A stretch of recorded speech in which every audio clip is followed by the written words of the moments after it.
সাম্প্রতিক বছরগুলিতে একটা বিষয় খুব ভালোভাবে খেয়াল করেছি। সেটি হচ্ছে কিছুদিন পর পর নোয়াখালী জেলা এবং কুমিল্লা জেলার মধ্যে একটা বিতর্ক বা একটা স্নায়বিক দ্বন্দ্ব দেখা দেয়। সেটা হচ্ছে বিভাগ নিয়ে।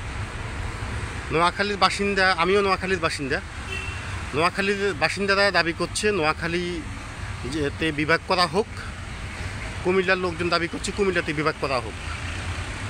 তো এই বিষয়টাতে আমি আসলে খুব একটা ইন্টারেস্টেড না। বিভাগ কোথায় হবে, কিভাবে হবে, তাতে আমি খুব একটা ইন্টারেস্টেড না। এর কারণ হচ্ছে নোয়াখালীতে যদি বিভাগ হয় আমি বিশেষ কোনো লাভবান হব না। আমি এক জীবন যেভাবে মিছিলের শাউটিং দিয়েছি, আমি সেই শাউটিংয়ে দিয়ে যাব। নোয়াখালীতে যদি বিভাগ হয়, বড় বড় স্থাপনাগুলো হবে, অফিস আদালত হবে। এতে করে এক শ্রেণীর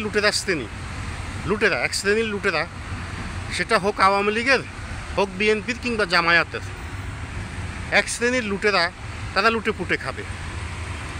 মাঝখান থেকে আমার মতো নিরীহ নাগরিকেরা বা আমার মতো গরিবের সন্তানেরা আমরা পেছন থেকে শাউটিং দিয়ে যাব। তারা টেন্ডারবাজি করবে, তারা বিভিন্ন অফিস আদালত থেকে বিভিন্ন সুযোগ সুবিধা হাসিল করে নেবে। আমাদের বিশেষ কোনো লাভ হবে না। তবে যাই হোক, সে কারণে এসব বিবেচনায় নিয়ে আমি বিভাগ নিয়ে, কোন জেলায় বিভাগ হওয়া উচিত, কোন জেলায় বিভাগ হবে, এই বিষয়টা নিয়ে আমি খুব একটা কখনোই ইন্টারেস্টেড ছিলাম না। যারা বেশি ইন্টারেস্টেড, বেশিরভাগ মানুষই আবেগতাড়িত হয়ে কথা বলছেন। আর উচ্চ পর্যায়ে যারা রয়েছেন তারা স্বার্থের অঙ্ক কষে বিভাগের দাবি করছে। সেটা কুমিল্লার লোকজন কুমিল্লা চাচ্ছে, নোয়াখালীর লোকজন নোয়াখালীতে বিভাগ চাচ্ছে। কিন্তু আমাদের এখানে বিশেষ কোনো স্বার্থ নেই। তবে স্থানকাল বিবেচনা করতে গেলে একটি ঐতিহ্যবাহী জেলা হিসেবে এবং ভৌগোলিক অবস্থান বিবেচনায়, অর্থনৈতিক অবস্থান বিবেচনায়, জনসংখ্যার দিক বিবেচনা করে ইত্যাদি বিবেচনা করলে নোয়াখালীতেই বিভাগ করা উচিত বলে আমি মনে করি। এর জন্য আমার বিশেষ কোনো দাবি নেই, আমি বিশেষভাবে কোনো দাবি করছি না। এখন গত কয়েকদিন থেকে একটি জোর আওয়াজ শুনতে পাচ্ছি, নোয়াখালী বিভাগ নাকি এই দখলদার মব ইউনুসের যে চক্র রয়েছে, দখলদার চক্রটি রয়েছে, এই চক্রটি নাকি বিভাগ ঘোষণা করে ফেলবে।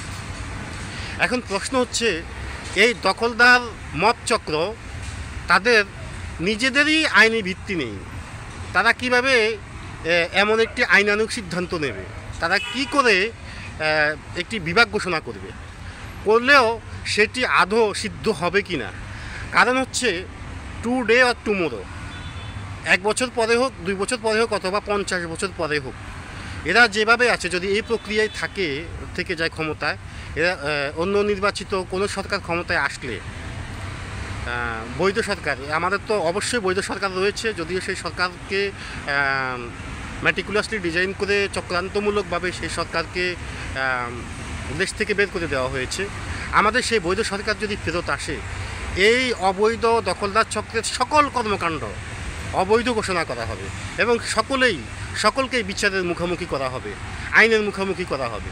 তখন এই যে বিভাগটি ঘোষণা করা হবে, তখন কি সেটি বৈধ থাকবে বা তার বৈধতা নিয়ে কি তখন প্রশ্ন উঠবে না? তখন কি সেই সিদ্ধান্ত বাতিল হবে না?